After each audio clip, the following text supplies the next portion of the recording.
I'm listening to a guy in the space, syndication space, Tim Bratz. He was dropping some wisdom keys. He said, when you get a group of individuals together, it probably takes them about 3 years to develop a synergy for their mission. Wow. Okay, I said, okay, you know, peel that back a little bit. Synergy for the mission. Yeah. Well, you hit on it so profoundly when you said this is a relationship business. Mm-hmm. Once you know a man's vision, his vision is his why. Yeah. It's the wind behind the sail. Mm-hmm. Okay, it don't matter where we're going, right? Yeah, yeah. As long as that wind is behind the sail, I know we're going to get to where we're going. I think in so many situations, that is what, that's the foundational principles to growth. Yeah. For you as a personal individual to you being able to co-collaborate with other individuals. It's having those principles in the forefront of your mind is my why. I'm going to face obstacles. I'm going to face adversity. I'm going to face a lot of Yeah. But if me and you don't have a goal, men fail because they have not planned to succeed. Yes. If we do not have a target, then as we face terrain, the sea gets a little shaky. Yeah. It happens, Yeah. right? Now we can go back to one another and say, you know what, fam? Emotionally, we feel such a way. But emotion never made a great decision. No. Right? No. The goal in which we're focusing on, that's why we're arm in arm together, Yeah. brother to brother Yeah. together. That's why I understand a lot of the quality of your life is the questions that you ask yourself and other people. And I never understood that until I just started marinating. And I said, damn, that's right. The quality of my life is the questions that I'm asking myself. Yeah. And then I'm asking you, because that's going to reveal, that's going to show empathy for us to be able to collaborate. Yeah. And life is a collaborative experience. It's a team sport. It's not a competitive. It's a team sport. It's not a competitive one. So I think Wealth is a team sport. wealth teams. Yeah. Bruh, so we connected through Julian, but what, you hit me up on IG. Why? I would definitely say just a divine synergy. And when I say divine synergy, I think that when they say a picture tells 1,000 words, I think that's an understatement. I think it reveals to you so much about an individual subconsciously and consciously, what they're driven by, what their likes are, what's their message. Yeah. So the best thing about it is I had a great relationship with another individual that then when it become referred and I went and peeped and looked and seen what you were representing, what's the branding, okay? What's the mission behind it? I said, it brought me closer to you to want to know what's the mission, what's the why. Yeah. Then when we had a conversation, it was less than 5 minutes when I asked you the question, what's the why behind space equity? And when you spoke about the school, the education, the fulfillment, that's the wind behind the sail. Absolutely. Okay? Yeah. That means that we'll be able to vet individuals that just want to come and grab something from the community, that just want to me. And to me, a lot of bullshit is disguised in real good packaging. Yeah. And I think that it is a time in life where leaders who really care about not only themselves, because let's not be, I guess you would say, aware that every man has a goal and you want to accomplish things in life. But I truly believe that as you take people with you on that journey, you grow. Yeah. I believe that you are not only supposed to help someone else or help yourself, you're supposed to help yourself. So to your question, when I saw what you were doing, I saw what you was representing, it made me want to know why you're doing what you're doing. When you spoke about the school, the education, the identity and the awareness of African men, African women, being able to not only educate themselves, but connect in a niche market in commercial lending. It just said, okay, it's not a brother just wanting to do something. He has a game plan. He's done his research. He is actually representing what he's standing for. One of the smartest guys that I heard, give me a lot of business just gems. He was talking about a man being married, a man having certain stabilities in his life, a man having certain responsibilities in his life. And I think that's imperative that when you vet people, that when you connect with people, that you have an understanding of where's this man priorities? Yeah. Where's his mission? What does he see himself 5-10 years from now? And when you was able to articulate it very simply, what space equity is, where we're looking to solve, who's our target market, which is entrepreneurs, individuals that want to learn more about financing your dream.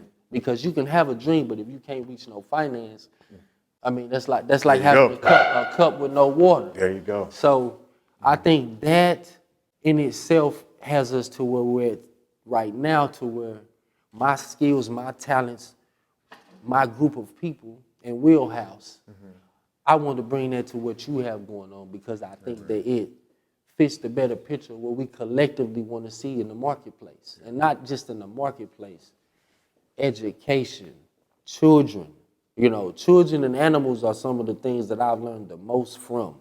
And I think that the youth of me seeing a guy like me playing sports, wanting to get involved in business, wanting to have a guy like you, wanting to have a guy like me mentor me, give me some leadership principles, and not just leadership principles. A wise man told me a son doesn't listen to his father's advice, he watches what he does.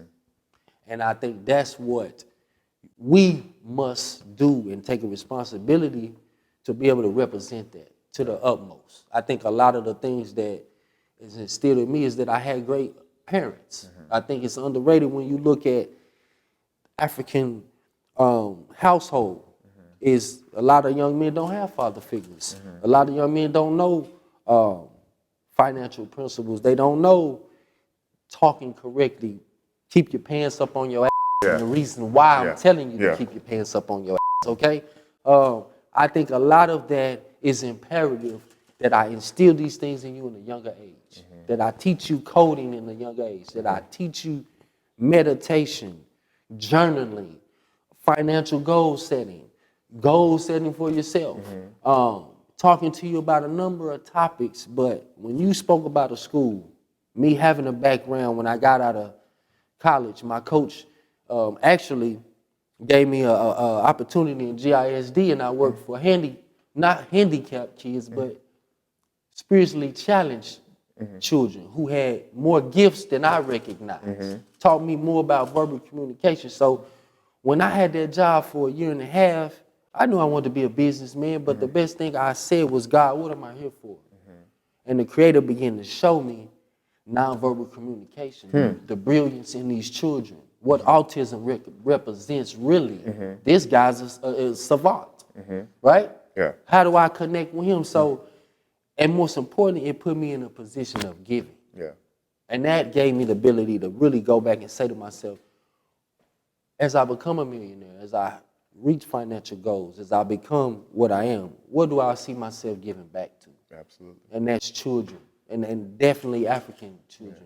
Because I'm a young kid from Chicago, Illinois, that moved from the Midwest. They came to a predominantly interesting state called Texas. So growing up from 0 to 9, at least I saw janitors, electricians, the CTA school bus driver, you know, Larry Hoover, you know, different African men that were leaders in my community that significantly, unknowingly as a little boy, made an imprint on my mind and my soul and my spirit, that I have a capability to be something more than what I even can recognize. And I think that is why I'm an older brother, why I train, why I am available to young men, because I am that guy. Yeah. You know, I have a rich dad and a poor dad. And the blessing is they happen to look like me. And that's imperative for me not to say I just know Warren Buffett or Steve Jobs. I know who Reginald Lewis is. You know, I know who these other men who, and I'm going to say something, the best businessmen in the world don't make the most money. But you got to be a boss to understand that sauce. Yeah. And I think that those sort of principles I've learned through living. You know what I mean? And I just think that I'm blessed that you, your brother, we get to connect, not on getting money, not on some this is us type shit. This is for the people. This is for something that we see is not only needed, it is a must. Finances, understanding term sheets, understanding P&L, understanding rent rolls, understanding receivables, account payables, understanding these things. And our reality comes from having a great relationship. Yeah. Right? Yeah. And information being shared. And I think that's what space equity represents. I think that's what you are and your brother are bringing to create this incubator, not just of business and of resources, but a community of and a culture of like-minded individuals that outside of business, the reason that we're doing what we're doing is so that you can build. It's so cliche that you say here, people say generational wealth, but you got to build wealth for where you're at now, so that you can get to generational. Absolutely. If you don't understand the term sheet and understand financing, like your 14 years in banking, that's that. To be honest with you, as you shared your story with me, I see why I gave you the power to run away, because you understand the terms and agreements and the loopholes. A lot of people weren't reading the fine print. They weren't reading in the contract. You actually took the time to read the contract that gave you the power to make a wiser decision and say, you know what? I have to separate myself. I heard T.D. Jakes say something profoundly. He said separation can lead to elevation. And at times in my life, I've seen that I've had to been separated to be elevated. I had to go back into the lion's den. You know, the Bible has a great story about King David, and it said that in Ziklag, the enemy came and conquered him and took his family and his wealth. Yep. His people was about to revolt. Right? Then it said that the Bible said that once his soldiers saw the calamity on David's face, okay, they began to have calamity, meaning that the leader was broken. Right. The Bible said then that David went back to himself and encouraged himself in God, right? Yeah. Got his wisdom game back, went back and analyzed what was going on, then come back and lead his people. So I feel like in a sense, that's the kind of leaders that space equity wants to be able to attract. Yeah. You know, men that conventionally you might have had to do what you had to do to get where you're at, but you see the value in community. You see the value in doing business a certain kind of way beyond yourself. Because, you know, I think your mission statement and your why will dictate to who you are, what you attract, and the outcomes that you have in life.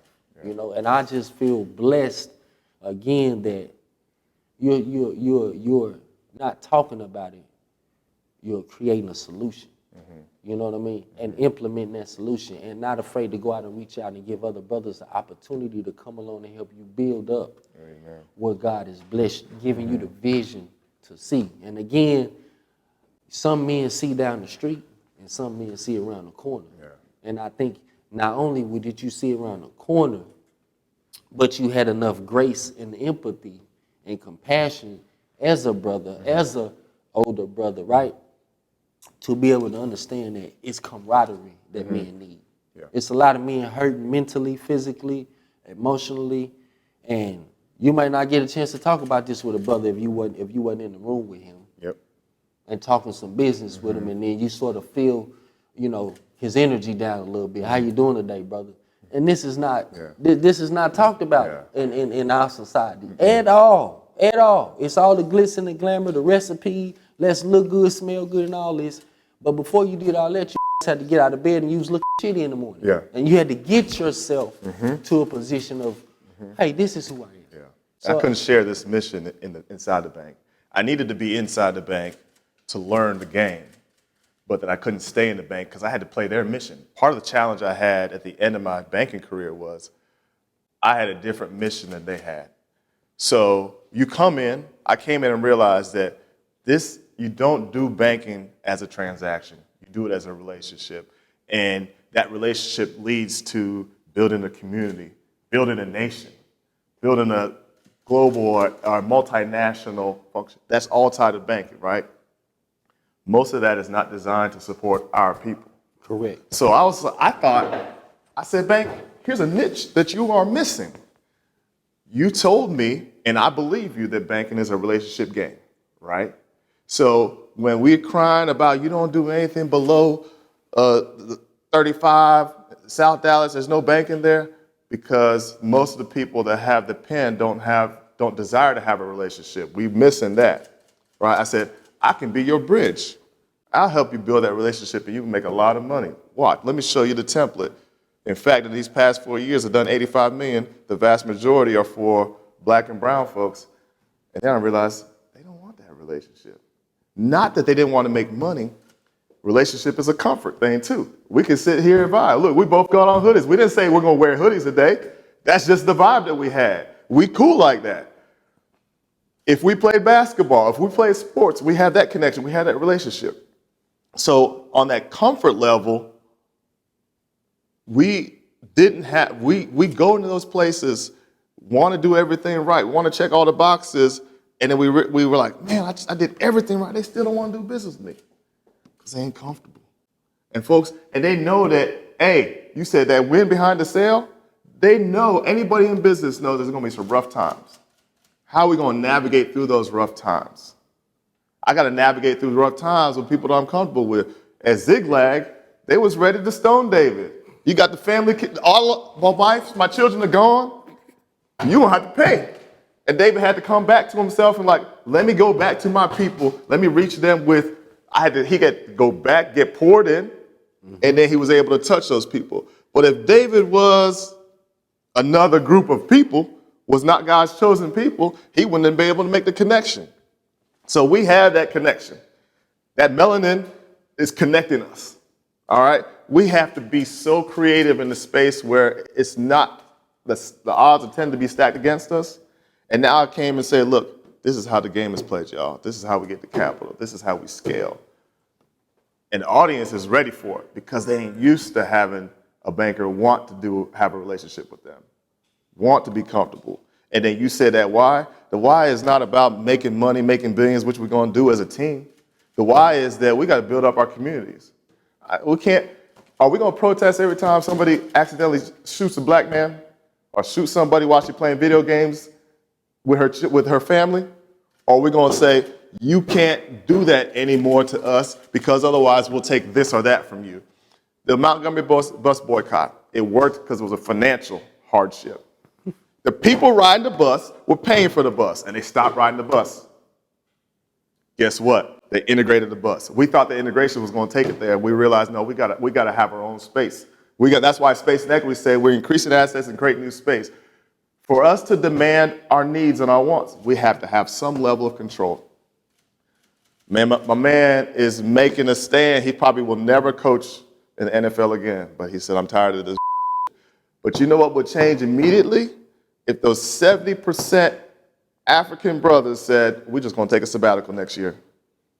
Y'all do the NFL without us. The NFL would implement 10 to 20 black coaches right there, but we don't work together. And you don't what you're saying is the numbers. If they pay Steph Curry $111 million, then you have to ask yourself, what kind of valuation had he increased their bottom line? Yeah, they didn't pay him because they like him a lot. They paid him because the value in which they've gotten off of him. Yes. This is just a little token about appreciation. Here's a $500 million, Pat Mahomes. This is a token of our appreciation. Trust me, we're getting a return on this. Yeah, the third quarter last year, what I just signed up with him, I didn't offset that capital.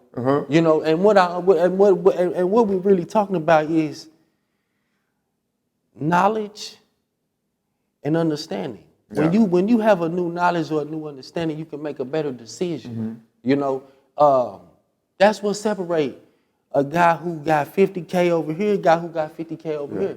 It's just knowledge and understanding, but most importantly, what you're saying is relationships.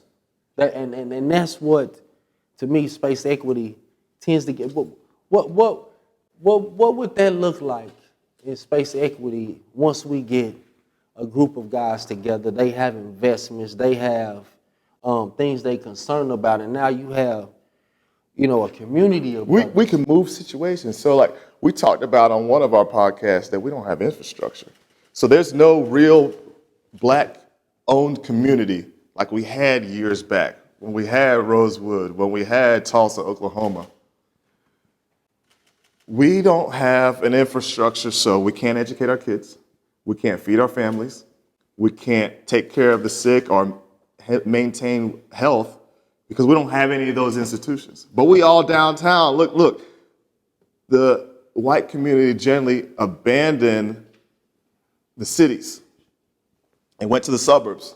Now they're coming back to get that. That infrastructure is right there for us to do something with.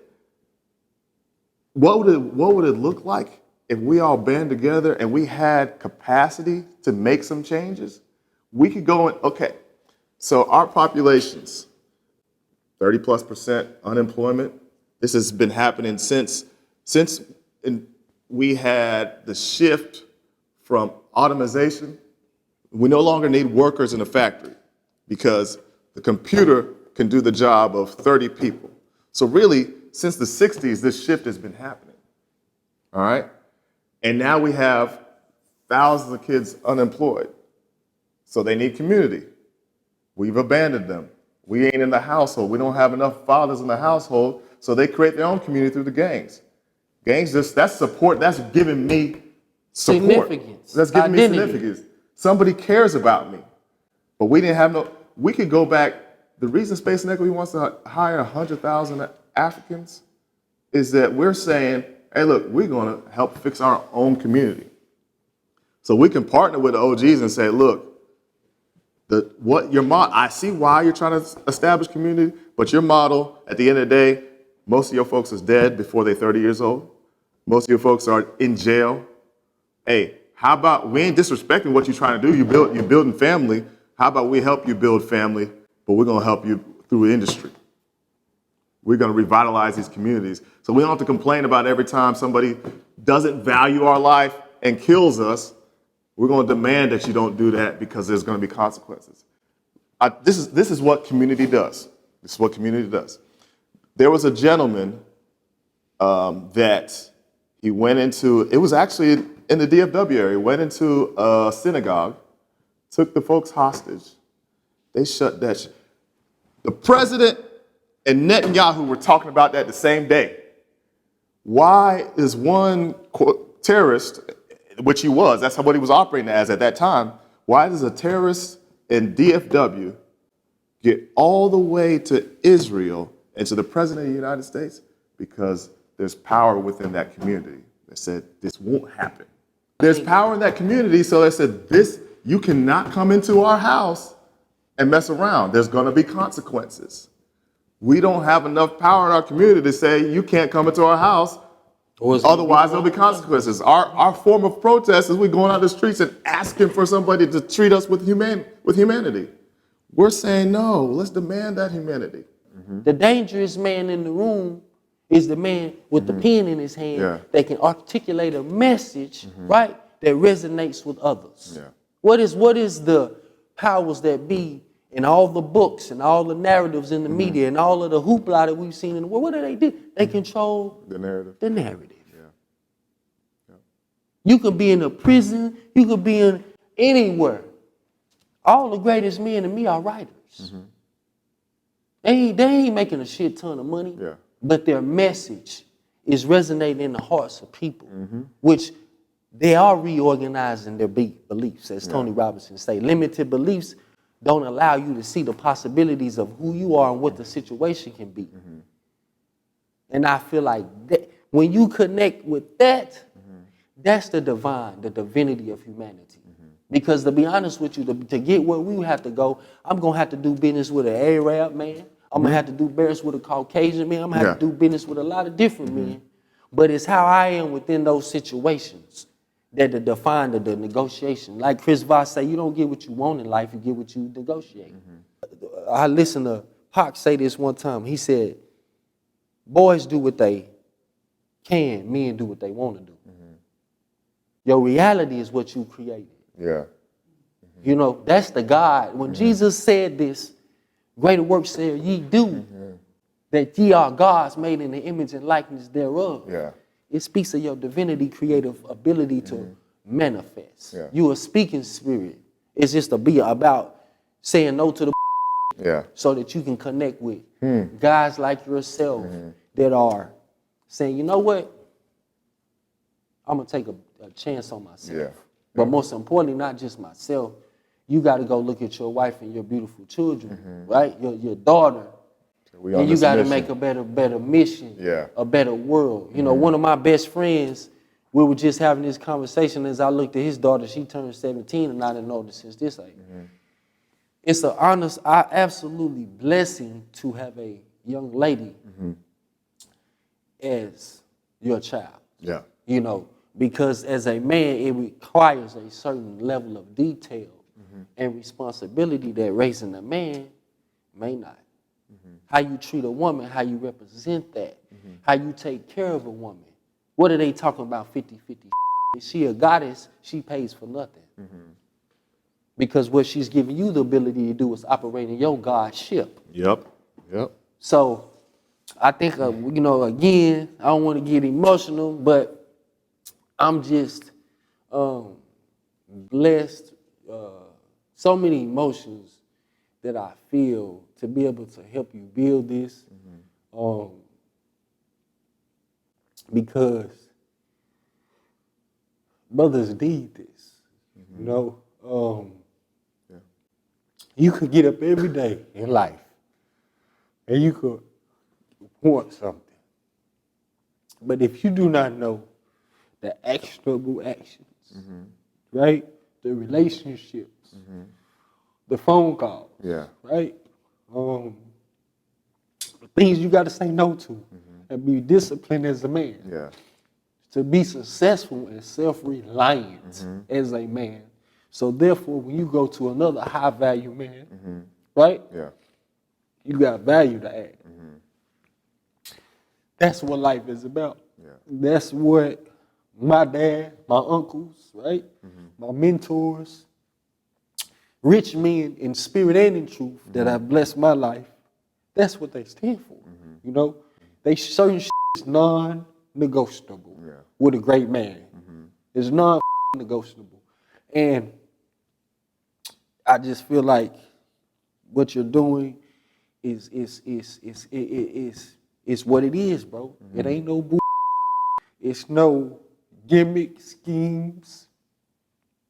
It comes from a place of I want to be of service. Right? The greatest leader among you is the man that serves the most. Right? John Paul Getty said, if I can leverage the work of 100 men and not 90% of myself, right?